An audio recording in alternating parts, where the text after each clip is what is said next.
에서는 집을 맞는지 모르겠지만 동쪽으로 짓는 관습이 있다고 합니다. 이 말이 방향선정 예비교육이란 말로 오늘날 발전되지 않았나 이렇게 생각할 수 있습니다. 그런데 이 말의 반대말이 디스오리엔테이션이라고 하는데, 이 의학용어로 정신착란증, 방향감각 상실증이라는 말로 쓰입니다. 방향 설정, 즉 오리엔테이션이 잘못되면 방향 감각이 상실증으로 이어져서 아무것도 할 수 없고 아무것도 갈 수 없고 어디도 바라볼 수 없는 무지한 인생이 된다는 사실을 의미합니다. 오래전에 태평양 연안에 거북이 한 마리가 나왔습니다. 그런데 사람이 곁에 가도 물에 들어가지 못하고 제자리만 뱅뱅 돌았습니다. 수소폭탄 실험 때문에 이 거북이가 방향 감각을 잃어버린 것입니다. 개미의 수신호를 떼어본 적 있습니까? 그러면 개미가 얼마 가지도 못하고 그 주위만 뱅뱅 돌게 되는 것을 봅니다. 사람도 이처럼 방향 감각을 상실하면 제자리에서 뱅뱅 도는 인생이 되고 맙니다. 요즘 우리 아이들은 무거운 책가방을 들고 버스를 타고 학교 가고, 버스를 타고 집에 오고, 집에 왔다 학원 가고, 학원 갔다 과외 받으러 가고, 그리고 버스 타고 집으로 와서 다시 다음날 버스 타고 학교에 가는 뱅뱅 도는 인생입니다. 아이들만 그렇습니까? 우리도 그렇습니다. 먹고 자고 출근하고 퇴근하고 연습극 보고 집안 청소하고 밥 짓고 설거지하고 TV 보다가 자고, 목표가 없어지면 다시금 내일 똑같이 반복되는 인생을 살아갈 수밖에 없습니다. 전형적인 우리의 모습일 수밖에 없습니다. 혹은 있어도 전도서에서 이 허무맹랑한 사람들을 향해 헛되고 헛되다, 바람 잡는 것에 불과하다라고 따끔하게 충고하고 있지만 우리의 인생이 잘 될 수 있습니까? 그렇지 않은 것을 우리가 다 각자 느끼게 돼 있습니다.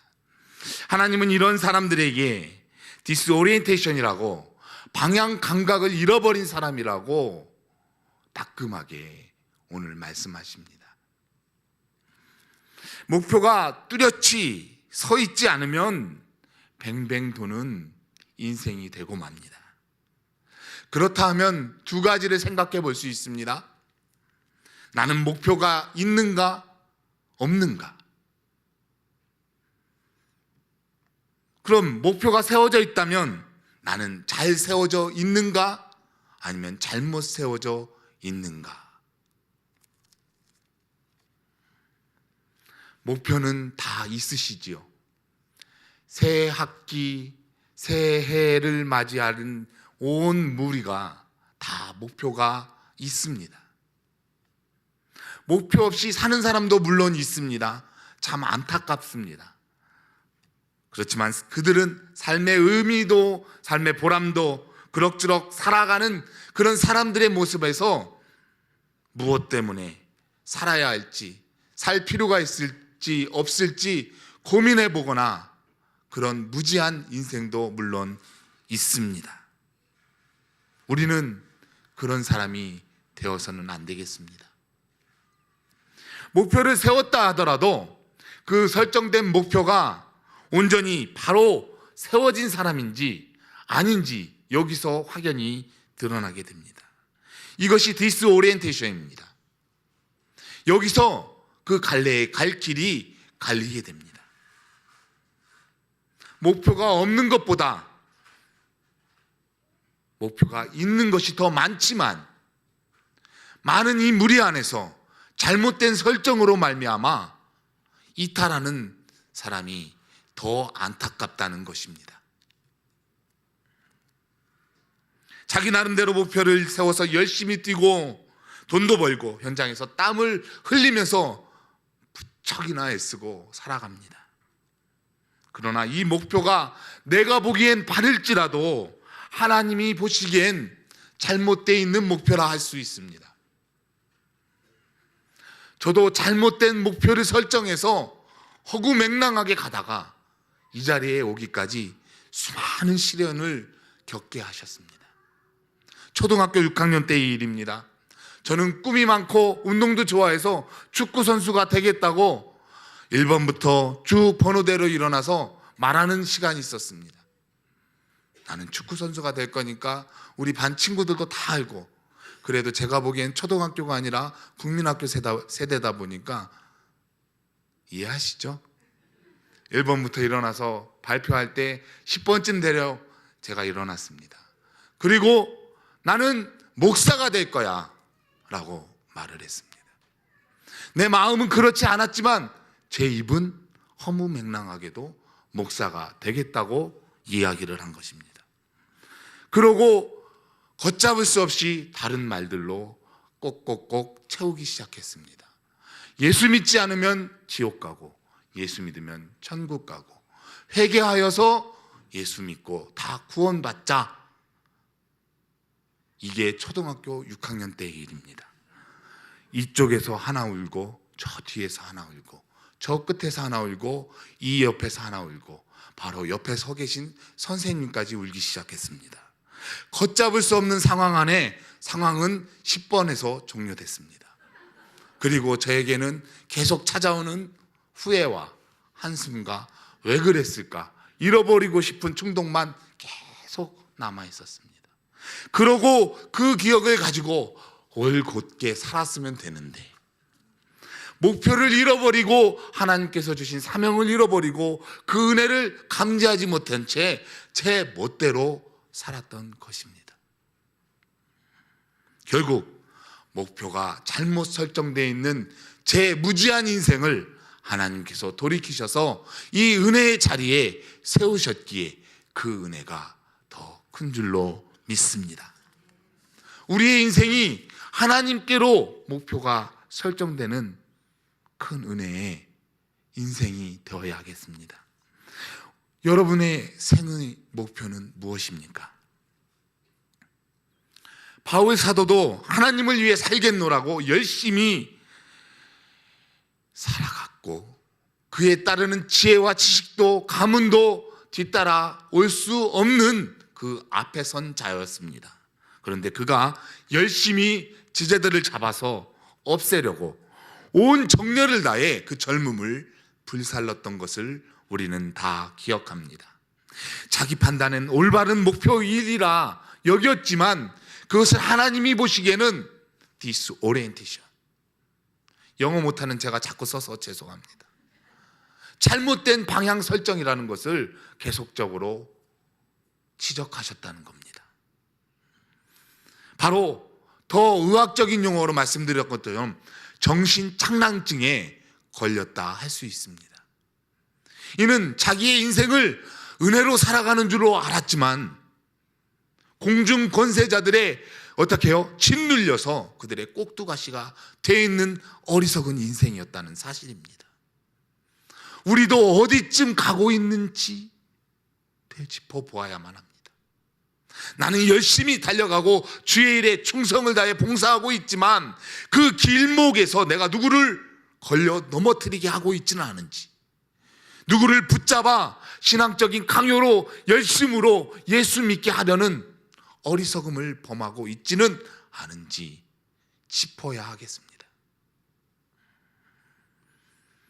다메섹 도상에서 바울은 예수 그리스도를 만나고 자기의 모든 학문과 혈통과 자랑거리를 다 배설물로 여겼습니다. 그리고 그 목표를 예수 그리스도께로 수정하여서 표대신 주님을 향해 일생을 온 힘을 다해 주의 영광을 위해 살아갔던 것을 우리가 기억해야 합니다. 그를 살리게 되었던 것 바로 예수 그리스도입니다. 예수 그리스도가 위에서 부르신 상을 위해 달려간 것입니다. 허무맹랑한 것을 쫓아 나아간 것이 아니라 부르심의 상, 영생의 삶을 살도록 부르시는 그 구원의 은혜에 감격하여 살아갔던 것을 잊지 마시기 바랍니다. 주께서 그 무지한 인생을 찾아오셔서 비로소 방향 설정을 제대로 된 하나님의 사람으로 세워주셨다는 것, 이것이 우리가 믿는 참된 하나님의 은혜입니다. 이 은혜를 기억하며 누리며 살아가는 이 새해의 출발선이 되시기를 바랍니다. 예수를 만나지 못했다면 나는 어떠한 인생이 되었을까? 스스로 자문해야 합니다. 예수를 만나지 못했다면. 그런데 더 나아가 예수를 믿게 된 자리, 이 자리에 나와 있다면 우리는 이렇게 질문해야 합니다. 내가 교회 열심히 다녔어도, 오래 다녔어도, 오래 직분을 받고 열심히 충성 봉사를 해왔어도, 성경을 많이 알아도 바울처럼 회신 이전의 상태라면 그 모든 것이 다 헛되이 바람과 같은 것이라는 것을 알아야 합니다. 바울처럼 주님을 만나고 회심 이후에 온전한 하나님의 사람으로 되어서 하나님의 생애 목표를, 영광을 위해 살아가기로 결단하는 우리가 되어야 하겠습니다. 이 목표가 세워지면 바울과 같이 모든 지식과 자랑과 시간과 재능과 물질과 건강을 아낌없이 배설물처럼 여기고 살아가게 됩니다. 자랑할 것이 무엇이 있습니까? 자녀를 자랑할 것이 남아 있습니까? 건강을 자랑할 것이 남아 있습니까? 가진 부와 명예와 재산을 자랑할 것이 아직도 남아 있습니까? 아직도 나의 자존심을 세우기 위해, 자랑하기 위해 남아 있는 것이 있습니까? 그 안에는 생명이 없습니다. 그 안에는 구원이 없습니다. 오직 예수 그리스도 안에만 생명이 있고 영생이 있습니다. 그 안에 구속의 은총과 기쁨과 감격과 참된 소망이 있습니다. 아직도 이 자리에 생애의 목표가 세워지지 않았다면 예수 그리스도를 영접하시기를 간곡히 부탁드립니다. 일생의 목표를 주님을 향해 줄기차게 뛰어가기로 정하시기를 간절히 부탁드립니다. 그러면 세상에서 가장 귀한 생애 목표가 우리에게 설정되는 것입니다. 후회하지 않는 인생의 삶을 살게 되는 것입니다. 바울은 구원에 이르는 오직 한 길, 바로 예수 그리스도를 계속적으로 부르짖고 간구했고 전했습니다. 예수 안에 있으면 행복이 있습니다. 예수 안에 있으면 기쁨이 있습니다. 예수 안에 있으면 우리 모두 평안이 있습니다. 마지막으로 목표는 일생의 목표뿐 아니라 오늘을 살아가는 우리에게 있어 실제적인 목표를 이룰 수 있도록 목표를 설정해야 하겠습니다. 한 해, 한 달, 한 주, 하루의 목표가 있어야 합니다. 이는 예수 그리스도를 방향표대로 선정을 했다면 이제는 실제적으로 움직일 수 있도록 신앙생활의 목표를 설정해야 합니다. 셋째 주면은 무슨 일이 있습니까? 성경 통독이 있습니다. 한 해 하나님의 말씀을 전체적으로 일주일간 통독하는 기간입니다. 전에 이 통독을 할 때면 허리가 아프다, 무릎이 아프다, 시간이 없다, 5,000원이 없다. 그런데 해보면은 은혜 받는 사람은 따로 있더라고요. 저는 몰랐습니다. 그분이 얼마나 세상적으로 주사가 심했는지 아무도 모르죠. 그분이 한번 들이켰다면은 그 가정, 그 지역 마을이 떠나갔고 그를 만날 수 없는 사람이었다고 소문이 자자했다고 합니다. 근데 이분이 둘째 날부터 1시간, 다음 날 2시간, 다음 날 한 5시간, 다음 날 온종일, 마지막까지 펑펑 울다 가시더라고요. 제가 알았나요? 근데 그분이 무엇을 만난 겁니까? 주님을 만난 겁니다. 주님을 만나고 그렇게 세상적으로 좋아하던 것이 자기도 모르게 끊어지게 되는 사건이 일어납니다. 하나님의 말씀은 기이한 일을 우리에게 행하시는 생명의 말씀입니다. 우리는 잠시 잠깐 안 보일지 몰라도 하나님의 생명은 하나님의 말씀으로 말미암아 우리에게 지속적으로 불러일으키고 계십니다. 갈 바를 알지 못하여 나아가지 못하는 무지한 인생들을 다시금 힘을 내어 하나님의 영광을 위해 살아갈 수 있도록 푸시업하는 하나님의 능력의 통로가 됩니다. 그 은혜의 결실을 맺어야 하겠습니다. 이는 다른 것에서 오는 것이 아니라 하나님의 말씀으로 출발해야 합니다. 말씀으로 출발하여 하나님께 기도하는 시간을 갖고 그런 시간을 갖다 보면 그 은혜의 감사와 감격을 알기에 하나님을 찬송하고 그 은혜를 전하는 믿음의 사람으로 세워진다는 것입니다. 그러할 때 우리의 믿음이 자라는 것입니다. 잠잘 때에 우리 어린 자녀들이 키가 자라는 것 아니겠습니까? 먹는다고 해서 그저 막연히 자라나요? 안 먹는 사람도 빼짝하니 키는 자라더라고.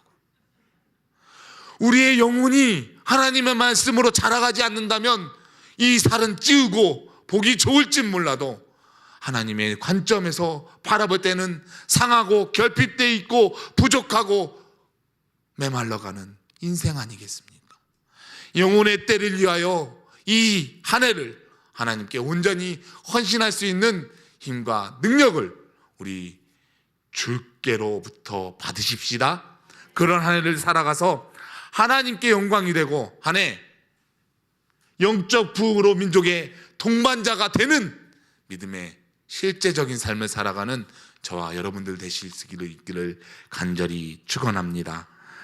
하나님 감사합니다.